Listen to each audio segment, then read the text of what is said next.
하나님 말씀 함께 보겠습니다. 역대하 20장 20절로 23절 말씀입니다.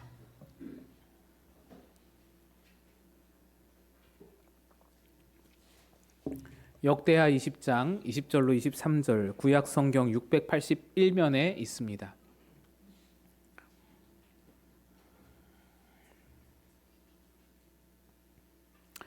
역대하 20장 20절로 23절을 우리 교독해서 읽도록 하겠습니다. 이에 백성들이 아침에 일찍이 일어나서 드고와 들로 나가니라. 나갈 때에 여호사밧이 서서 이르되 유다와 예루살렘 주민들아 내 말을 들을지어다. 너희는 너희 하나님 여호와를 신뢰하라. 그리하면 견고히 서리라. 그의 선지자들을 신뢰하라. 그리하면 형통하리라 하고 백성과 더불어 의논하고 노래하는 자들을 택하여 예복을 입히고 군대 앞에서 행진하며 여호와를 찬송하여 이르기를 여호와께 감사하세 그의 인자하심이 영원하도다 하게 하였더니 그 노래와 찬송이 시작될 때에 여호와께서 복병을 두어 유다를 치러 온 암몬 자손과 모압과 세일산 주민들을 치게 하심으로 그들이 패하였으니 곧 암몬과 모압 자손이 일어나 세일산 주민들을 쳐서 진멸하고 세일 주민들을 멸한 후에는 그들이 서로 쳐 죽였더라. 아멘. 기도합니다. 하나님 아버지, 올해에도 우리에게 풍성한 감사의 절기를 허락해 주시니 감사합니다. 우리의 삶에 여전히 어려움과 아픔이 있지만 그럼에도 불구하고 감사로 주 앞에 서 나가는 하나님의 백성들입니다. 주여, 오늘 그들을 은혜로 감싸 주옵소서. 더 크신 복으로 함께하여 주옵소서. 전하는 자 감추시길 바라고 주 은혜만 바라오며 예수님 이름으로 기도합니다. 아멘. 할렐루야. 오늘 우리 추수감사 주일입니다. 저는 추수감사 주일마다 우리 예배당을 가득 메우는 이 과일 향이 너무 좋습니다. 네, 추수감사절에 딱 예배당을 들어오면 과일 향이 확 느껴지잖아요. 우리 수고해 주신 권사님들께 감사를 드리고요. 또 우리 찬양대가 추수감사 주일을 맞이하여서 너무너무 어려운 곡인데 한 주 내내 제가 보니까 월요일부터 연습을 그렇게 열심히 하시더라고요. 연습을 열심히 하셔서 이 어려운 곡을 이렇게 무리 없이 소화를 해 주셔서 추수감사 분위기를 우리 예배당에 가득하게 해 주셨습니다. 강단 장식 덕분에 추수감사 주일에 향기가 나고 또 찬양대 찬양 덕분에 그 감사의 분위기가 물씬 풍기고 있습니다. 그런데 여러분의 마음도 감사의 향기가 넘치고 또 감사의 노래가 울려 퍼지고 있으신지요? 아무래도 여러분 마음에 그런 감사의 노래와 향기가 풍기지 못할 경우가 더 많을 것 같다 생각이 듭니다. 우리 삶의 정황이, 우리 삶의 현실이 추수감사절인데도 1년에 한 번 그렇게 하나님께 감사하는 그 감사주일에도 감사를 자꾸만 잊게 만드는 그런 우리의 현실이 아닌가 생각을 해봅니다. 하지만 여러분, 성도의 감사는요, 애초에 상황을 보고 감사하는 것이 아닙니다. 결과를 보고 감사하는 것이 아닙니다. 추수감사가 추수한 곡식들을 보고 감사하는 것이지만 사실 그 안에 담겨있는 의미는 그 결실이 없다고 하더라도 하나님께 감사하는 감사입니다. 돌보시고 채우실 것을 미리 믿고 미리 감사하며 나아가는 것이 우리의 감사입니다. 우리 그래서 그런 의미로 앞뒤적으로 한번 인사하겠습니다. 미리 감사합니다. 다시 한번 하겠습니다. 믿고 감사합니다. 네, 여러분, 믿음으로 미리 감사를 선포하는 그 감사에는 분명히 능력이 있습니다. 오늘 이렇게 믿고 감사하는 감사함에 어떤 능력이 있는지 우리 말씀을 통해서 함께 나누고자 합니다. 오늘 역대하 20장의 말씀은 남유다 제4대 왕인 여호사밧이 겪은 전쟁 이야기입니다. 그는 35세의 왕이 되어서 25년간 유다를 다스리는데 그가 유다를 통치하기 시작한 지 얼마 안 됐을 때 모압과 암몬과 마온 족속 3개국 연합국이 이 유다를 침공해 왔습니다. 그런데 여호사밧 왕은 사실 이렇게 큰 전쟁, 이렇게 연합군이 쳐들어오는 전쟁을 치룰 수 있는, 이걸 이겨낼 수 있는 능력이 있는 왕이 아니었습니다. 그에게는 군사력도 없었고요. 이런 침공에 대비한 대비책도 없었고 전략과 전술도 없었습니다. 또 이것을 외교적으로 어떻게 돌파할 수 있는 그런 실력도 없었습니다. 그걸 어떻게 알 수 있는가? 여호사밧이 무능하다는 것을 어떻게 알 수 있는가? 성경에서 여호사밧 왕이 자기 입술로 고백하는 것을 통해서 알 수 있습니다. 우리가 다 읽지는 않았지만 오늘 본문 역대하 20장의 12절 말씀을 보시면 이렇게 되어 있습니다. 우리 하나님이여 그들을 징벌하지 아니하시나이까? 우리를 치러 오는 이 큰 무리를 첫째, 우리는 대적할 능력이 없고, 능력이 없다는 것은 군사력이 없다는 겁니다. 지금 우리에겐 군사력이 없습니다. 이걸 고백하는 겁니다. 두 번째로 어떻게 할 줄도 알지 못하옵고, 이는 군사력이 없을 때를 대비해서 어떤 대비책을 마련해뒀거나 전략이나 전술이 있지 않다는 겁니다. 이걸 외교적으로 풀어갈 어떤 실력도 이 여호사밧에게 없다고 지금 스스로 고백하는 것입니다. 그러고선 뭐라고 말합니까? 오직 주만 바라봅니다. 아무것도 할 수 있는 게 없다는 거예요. 이 구절이 여호사밧이 하나님께 기도를 드리는 그런 모습인데, 이런 생각이 드실지 모르겠습니다. 사람이 원래 하나님께 기도를 드릴 때면 좀 과장을 하기도 하잖아요. 하나님께 좀 불쌍히 보이기 위해서, 하나님의 긍휼을 얻기 위해서 나에게 조금 뭔가가 있긴 한데, 내가 뭔가 좀 가지고 있긴 한데 그걸 없는 척하면서, 아예 없는 것처럼 하나님께 말씀드리면서 최대한 하나님께 불쌍하게 보여서 하나님의 자비와 긍휼에 호소하는 그런 기도의 경향이 있기 마련인데, 여호사밧도 좀 그런 거 아닌가? 여호사밧도 지금 좀 오버하고 과장하는 거 아니겠는가? 군사력이 왜 없겠는가? 아니, 나라에 군사력이 없으면 어떡한다는 건가? 대비책이 왜 없겠는가? 그런 거 아닌가 생각이 드실 법한데, 사실 전혀 그렇지가 않습니다. 진짜로 여호사밧은 진심으로 그렇게 고백하는 겁니다. 여호사밧이 즉위할 때 당시에 아버지 아사왕으로부터 물려받은 군사력이 어마어마했습니다. 대단한 군사력을 가지고 있었습니다. 성읍마다 수비대를 두고요, 강력한 군사력을 바탕으로 이웃 나라들을 다 복속시켜서 이웃 나라들에서 유다의 조공을 어마어마하게 바쳤습니다. 그래서 여호사밧의 즉위 초반에는 국가가 부국강병을 이루고 굉장히 부귀와 영광이 넘쳤던 그런 나라였습니다. 그리고 이것이 역대하 17장에 기록되어 있습니다. 그런데 역대하 17장에서 한 장만 넘어가서 18장을 보시면 이상한 일들이 벌어집니다. 여호사밧이 남유다에 즉위했을 당시에 북이스라엘의 왕은 아합 왕이었습니다. 아합, 여러분 그 악명이 높은 아합입니다. 바알 숭배자이고, 마누라가 그 부인이 이세벨, 그 바알 숭배자의 딸인 그 이세벨을 함께 결혼한 그 북이스라엘 왕 아합이 북이스라엘 통치하고 있었습니다. 근데 이 여호사밧이요, 이 아합과 친하게 지내려고 발버둥을 칩니다. 어느 정도냐면 두 집안이 사돈을 맺어서 자녀들끼리 결혼을 시켜요. 그래서 유다 왕의 아달랴라는 왕이 등극하기도 하지 않습니까? 그런 결혼, 사돈까지, 정략적 결혼까지 합니다. 이게 왜 그러냐면 북이스라엘 아합 왕이 대단한 강대한 나라를 이루었기 때문입니다. 남유다도 지금 대단히 부국강병을 이뤘는데 그보다 더 큰 나라를 아합이 이루었기 때문입니다. 그래서 이 아합과 어떻게든 정치적으로 친하게 지내려고 하는 거예요. 어떻게든 경제적 유익을 얻기 위해서 아합과 친하게 지내려고 노력을 하는 여호사밧이었습니다. 그래서 보시면, 성경을 보시면 굉장히 굴종적인 모습도 많이 보이게 됩니다. 그런데 어느 날 이 아합이요, 저기 길르한 라못을 아람 나라로부터 빼앗고 싶다고 전쟁을 벌입니다. 그런데 여호사밧에게 동생, 우리 같이 힘을 모아서 길르한 라못을 칩시다, 이러는 거예요.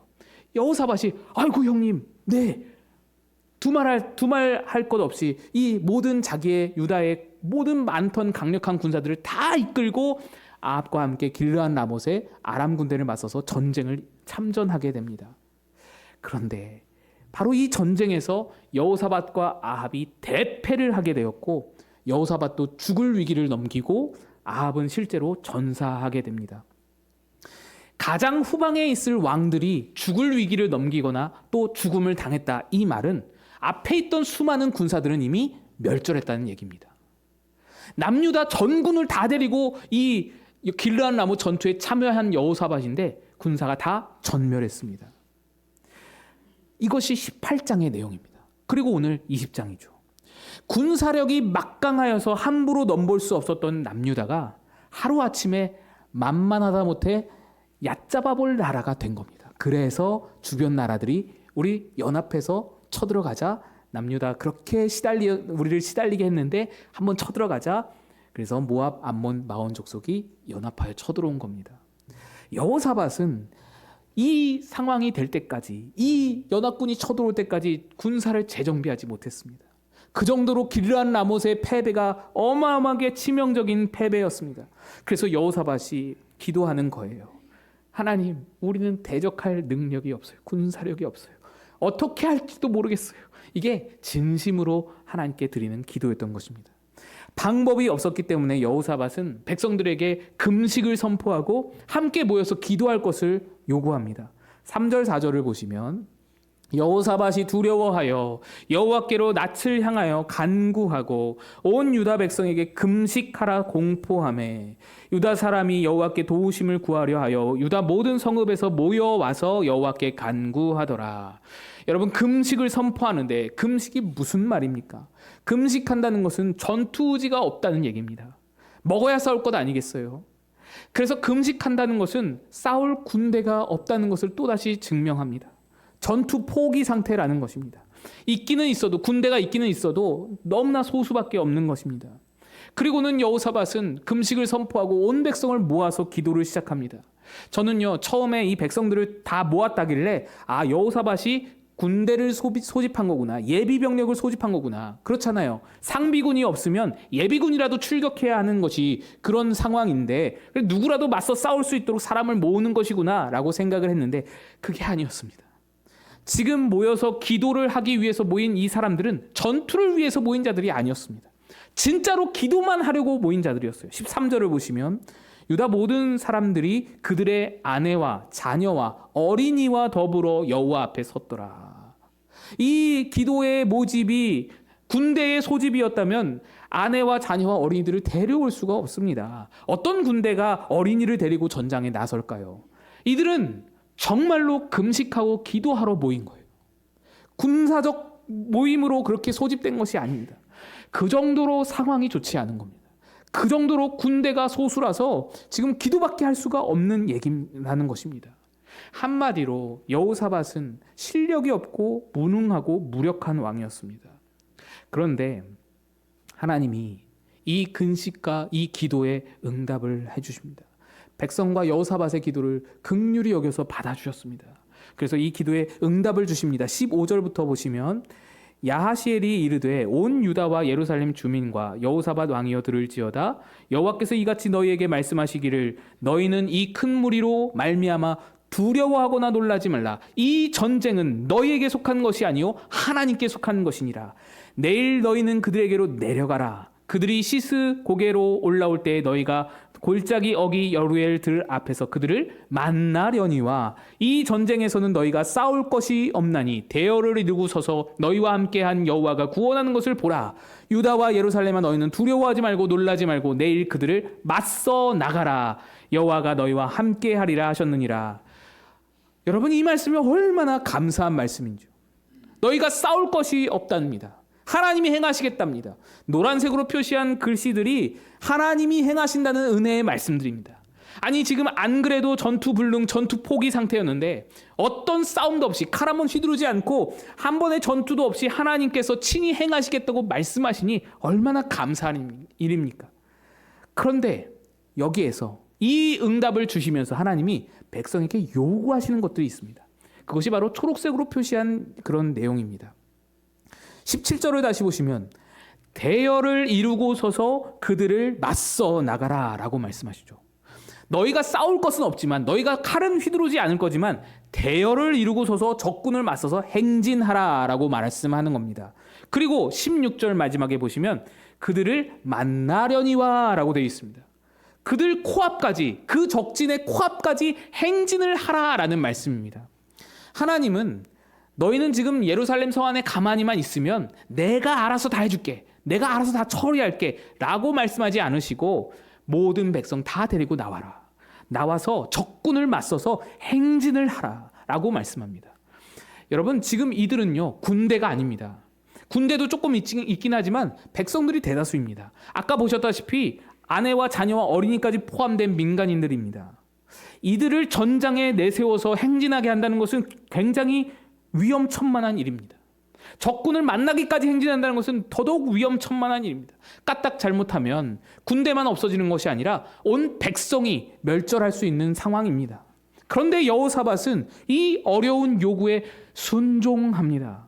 다음 날 아침 하나님이 주신 그 말씀 그대로 온 백성들과 함께 그 적군을 맞서서 행진을 하는 겁니다.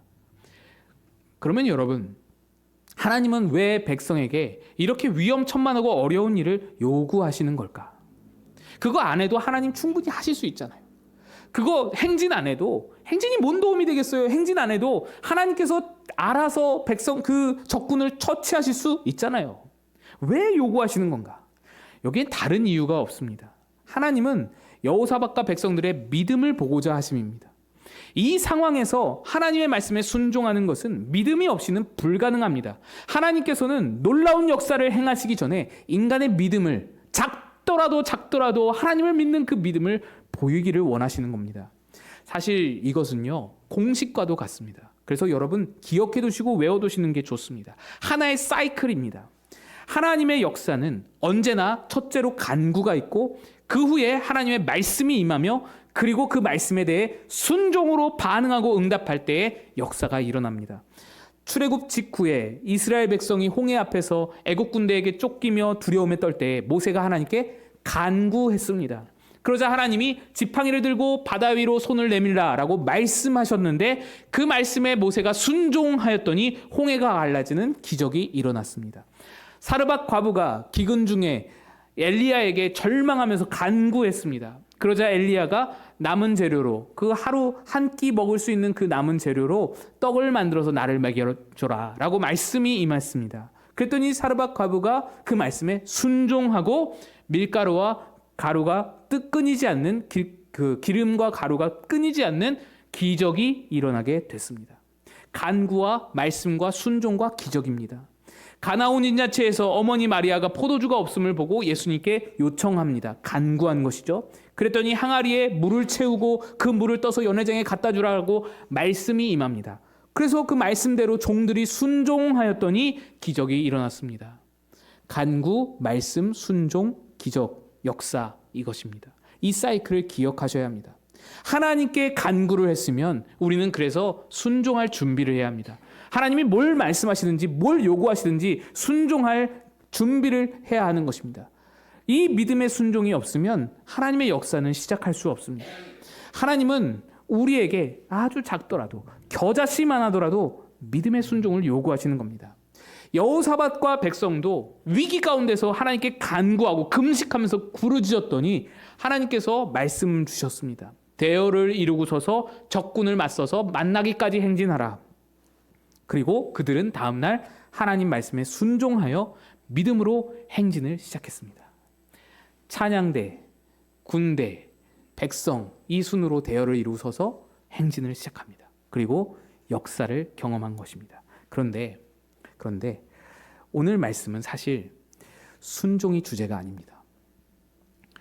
여호사밧이 믿음으로 순종을 했는데 순종으로 끝나지를 않습니다. 순종해서 그는 한 발 더 나갑니다. 21절을 보시면요. 백성과 더불어 의논하고 노래하는 자들을 택하여 거룩한 예복을 입히고 군대 앞에서 행진하며 여호와를 찬송하여 이르기를 여호와께 감사하세 그의 인자하심이 영원하도다 하게 하였더니 여호사밧은 하나님 말씀대로 백성들을 대열을 이루어 행진하게 하는데 그것까지만 하면 됐습니다.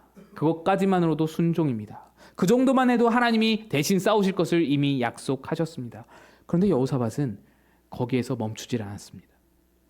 그는 레위지파 찬양대를 군대보다 앞세웠습니다. 그러니까 이 대열의 순서는 찬양대, 군대, 그리고 백성이었습니다. 이건 상식적으로 맞지 않습니다. 얼마 남지 않은 소수의 군대지만 소수라도 그 군대를 가장 앞세워야 방어태세가 되는 것입니다. 적군이 언제 어떻게 들이닥칠지 모르니까 방어태세를 갖추고 행진을 하는 것이 상식입니다. 그렇게만 하더라도 하나님이 역사하시겠다고 충분히 말씀하시고 약속해 주셨습니다. 그것만으로도 충분한 믿음이고 충분한 순종입니다. 그런데 여호사밧은 그 정도로 그치지 않고 행진만 하는 것이 아니라 행진의 선봉에 찬양대를 세워버립니다. 찬양대가 선봉대가 된 것입니다. 그리고는 그 찬양대로 노래하게 하는 그 노래 가사가 무엇이냐? 여호와께 감사하세. 그 인자하심이 영원하도다. 감사의 노래였습니다. 여호사밧과 백성들은 하나님의 역사가 있기도 전에 그 역사를 이미 보고 있는 듯이, 이미 승리를 주신 듯이 감사를 선포해 버렸습니다. 이미 전쟁을 이긴 듯이 감사 찬양을 선봉에 세워서 행진을 하게 된 것입니다. 여호사밧은 이 전쟁은 너희가 싸울 것이 없다, 하나님께서 싸우실 것이다 라고 주신 말씀을 확신했습니다. 이걸 믿음으로 받아들였습니다. 그래서 이미 승리는 내 것이다 라고 이미 승리를 받은 듯이 행진을 한 것입니다. 그래서 여호사밧은요, 이 백성의 행진을 적군 앞에 나아가는, 적진을 향해 나아가는 군대의 행진으로 생각하지 않았습니다. 군대의 그 싸우러 나가는, 전장으로 나가는 군대의 행진으로 보지를 않았습니다. 이 행진을 이미 승리를 쟁취한 개선 행진으로 여겼습니다. 그래서 찬양대를 선봉에 세우는 겁니다. 승전의 퍼레이드로 여긴 것입니다. 하나님은요, 그냥 행진만 해라 라고 요만큼의 믿음을 요구하셨는데, 여호사밧은 그래, 그러면 우리가 이만큼의 믿음으로 하나님께 나아가자 라고 한 겁니다. 이미 승리를 받은 듯이 우리가 감사하며 나아가자. 이게 바로 선제적 감사입니다. 감사를 선봉에 세우는 것입니다. 그들이 무엇을 받아서 감사한 것이 아니잖아요. 아무것도 없었습니다. 여전히 아무것도 없습니다. 여전히 그들은 군사가 적었고요, 적군은 여전히 연합군으로 똘똘 뭉쳐서 큰 군사로 다가오고 있습니다. 그런데 이미 이긴 듯이 감사하고 있습니다. 감사와 찬양의 선봉대가 그런 의미입니다. 모든 원망과 불평을 다 잠재우고 감사를 가장 앞머리에 두는 것입니다. 모든 두려움과 염려가 있지만 그 모든 염려와 두려움을 이 뒤로 하고 감사를 가장 머리에, 가장 앞세워 선봉대로 세우는 것입니다. 감사를 먼저 외치는 것입니다. 감사의 선봉대는 믿음이 없이는 세울 수가 없습니다. 이 모든 두려움과 염려를 이겨내고 어떻게 감사의 선봉대를 세울 수 있겠습니까? 믿음으로 세운 겁니다. 믿음이 없이는 선제적 감사가, 모든 걱정과 두려움에도 불구하고 선제적으로 감사하는 감사가 나올 수가 없습니다. 바로 이 믿음, 하나님께서 이 여호사밧의 믿음을 볼 때에 이 믿음은 단순히 순종하는 믿음보다 더 크고 놀라운 믿음이었습니다. 순종을 요구하신 하나님 앞에 순종의 믿음만으로도 너무나 귀한데, 여호사밧과 백성들은 그보다 한 단계 더 올라가는 겁니다. 더 나아가는 겁니다. 감사의 선봉대를 세워버린 겁니다. 이 감사의 결과가 어떤가? 22절, 23절, 24절까지 보겠습니다. 그 노래와 찬송이 시작될 때에 여호와께서 복병을 두어 유다를 치러 온 암몬 자손과 모압과 세일산 주민들을 치게 하심으로 그들이 패하였으니, 같이 읽습니다. 시작. 곧 암몬과 모압 자손이 일어나 세일산 주민들을 쳐서 진멸하고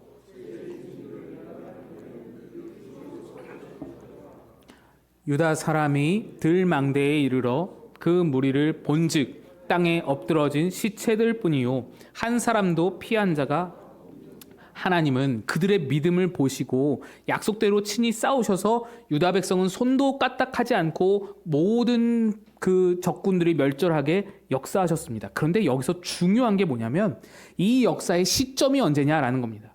22절 뭐라고 시작하나요? 22절 첫머리에 그 노래와 찬송이 시작될 때에 라고 합니다.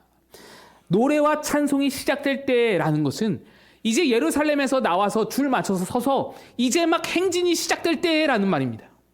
하나님은 분명히 너희가 그들을 행진하여서 그들을 만나리라 라고 말씀하셨습니다.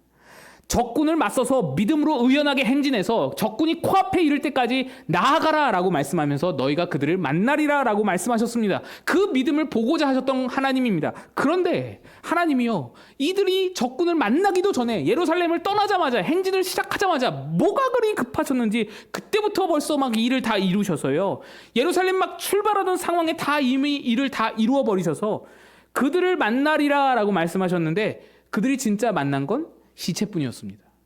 이미 다 일이 이루어진 후에 그들을 만난 거예요.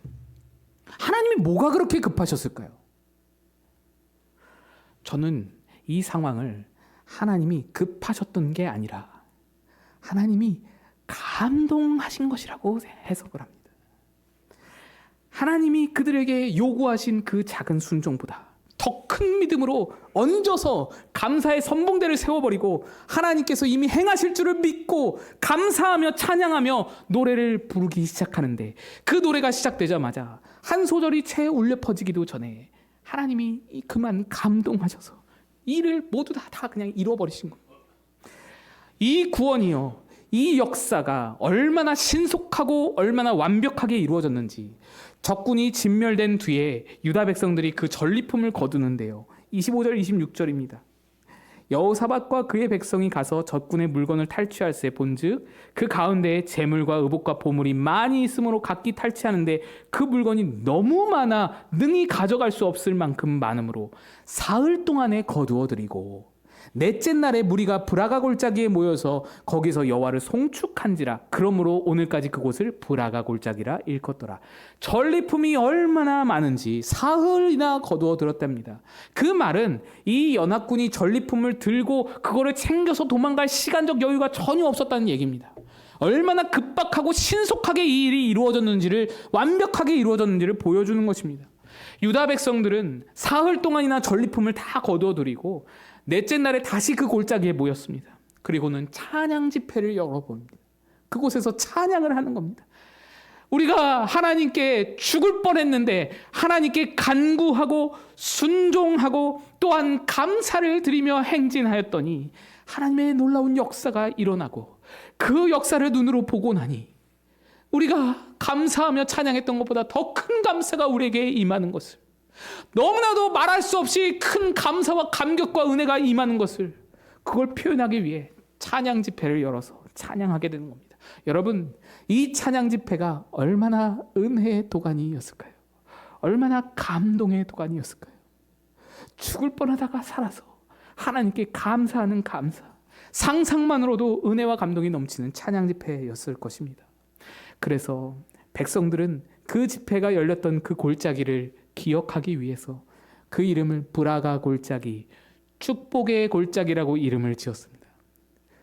그곳이 축복의 골짜기라고 느껴질 정도로 그 은혜와 평강이, 하나님 주신 은총이 넘치고 흘렀던 것입니다. 여러분, 오늘 설교에서 다른 것은 잊으셔도 좋습니다. 하지만 이것 한 가지는 꼭 기억하셔야 합니다. 하나님의 역사를 이루는 데에는 믿음의 공식, 믿음의 사이클이 있다는 것입니다. 그 사이클에는 간구와 순종의 단계가 있습니다. 그런데 여호사밧은 거기에 감사를 더했더니, 선제적으로 감사를 선포하고 나갔더니 하나님의 감동이 임했습니다. 우리의 삶의 문제 가운데서 왜 하나님의 역사를 우리가 경험하지 못합니까? 간구가 없기 때문입니다. 간구함이 없이는 아무것도 시작이 되지 않습니다. 하나님의 일이 시작될 수가 없습니다. 그런데 간구했는데도 은혜의 역사가 없었다, 간구했는데도 하나님의 역사가 없었다라고 한다면 여러분 안에 혹시 순종의 마음이 있는지를 확인해 보셔야 합니다. 하나님이 어떠한 응답을 주셨는데 그 응답에 대해서 순종할 준비가 되어 있지 않으면 역사도 일어나기가 어려운 것입니다. 순종하면 역사가 일어납니다. 시작됩니다. 그래서 순종만으로도 훌륭합니다. 그런데 여러분, 그보다 더 넓은 바다가 있는 겁니다. 더 크고 놀라운 역사가 그 위에, 하나 더 위에 있는 것입니다. 그곳이 바로 브라가의 축복의 자리입니다. 그 자리는 간신히 겨우겨우 순종하는 그것을 넘어서서 감사를 선봉에 세우는 자리입니다. 어떠한 상황에도 어떠한 현실에도 감사를 외치면서 나아가는 자리입니다. 내 문제를 이미 맡아주실 하나님께 미리 감사를 선포하고 나아가는 것입니다. 믿음으로 하나님께서 내게 선하게 역사하실 것을 믿음의 눈으로 바라보면서 그 모든 앞에 있는 일을 내 앞으로 끌어당겨서 바라보며 선제적으로 감사를 선포하는 것입니다. 모든 두려움과 원망과 불평과 모든 염려를 다 뒤로 미루고 감사를 앞세우는 것입니다. 그리고 바로 그 자리가 하나님이 감동하시는 자리라는 것입니다. 여러분, 언제까지 이 땅의 문제를 가지고 지지고 볶으면서 살겠습니까? 우리는, 우리에게 주신 능력은 그걸 한참 뛰어넘는 능력입니다. 한 번 문제를 통해서 하나님을 경험했으면 이제는 다음 단계로 넘어갈 수 있어야 합니다. 언제까지 문제가 올 때마다 그냥 간구하고 또 간구하고 간구만 하면서 살겠습니까? 이제는 넘어서야 합니다. 간구의 언덕을 떠나서 순종의 바다를 넘어서 선제적으로 감사를 선포하는 더 큰 바다로, 그 창파로 나아갈 수 있어야 하는 것입니다. 언덕을 떠나서 창파에 배 띄워 내 주 예수 은혜의 바다로 내 맘껏 쳐가라. 여러분, 간구만 하던 언덕을 떠나서 벗어나서 순종으로 넘어가고 더 나아가 감사로 넘어갈 수 있다면 창파를 경험합니다. 브라가의 은혜의 바다를 경험하게 되는 겁니다. 그래서 이제 우리의 감사는 한 해 동안 이렇게 해주셨으니까 감사합니다, 이걸 넘어섭니다. 한 해 동안 이래저래 내가 이렇게 간구했더니 기도했더니 들어주셔서 감사합니다, 이거는 우리 늘 하는 감사고요. 이건 당연한 감사고요. 이제 우리는 감사의 선봉대를 세웁니다. 감사를 제일 선봉에 세워서 모든 원망과 불평과 두려움과 염려를 뒤로 하고 감사를 외치면서 나아가는 자들입니다. 믿음으로 이미 주실 것을 감사함으로 보면서 바라보면서 나아가는 자들입니다. 그 믿음은 하나님이 나를 선하심으로 역사하실 믿음이요, 나를 위해서 일하시고 열심을 가지고 의지를 가지고 나를 붙드실 그런 믿음이요, 나의 삶을 하나님의 최선의 방법으로 이끌어 가실 믿음인 것입니다. 여러분 안에 감사의 선봉대가 세워지기를 축복합니다. 수많은 문제가 많이 있지만 간구의 자리에 머물지 말고 이제 그 모든 문제 앞에서 미리 감사하며 하나님을 믿고 나아가는 여러분 되시길 바랍니다. 그러할 때에 여러분의 삶에도 브라가 골짜기의 놀라운 역사가 넘치게 될 줄로 믿습니다. 우리 같이 일어나서 찬양하겠습니다.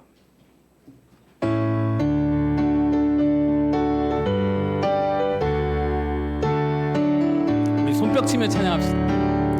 내 주 하나님 넓고 큰 은혜는 저 큰 바다보다 깊다. 너 곧 닷줄을 끌러 깊은 데로 저 한가운데 가보라. 언덕을 떠나서 창파에 배 띄워 내 주 예수 은혜의 바다로 내 맘껏 쳐가라. 왜 너 인생은 언제나 거기서 저 큰 바다 물결 보고 그 밑 모르는 깊은 바다 속을 한 번 헤아려 안 보나. 언덕을 떠나서 창파에 배 띄워 내 주 예수 은혜의 바다로 내 맘껏 서가라. 많은 사람이 얕은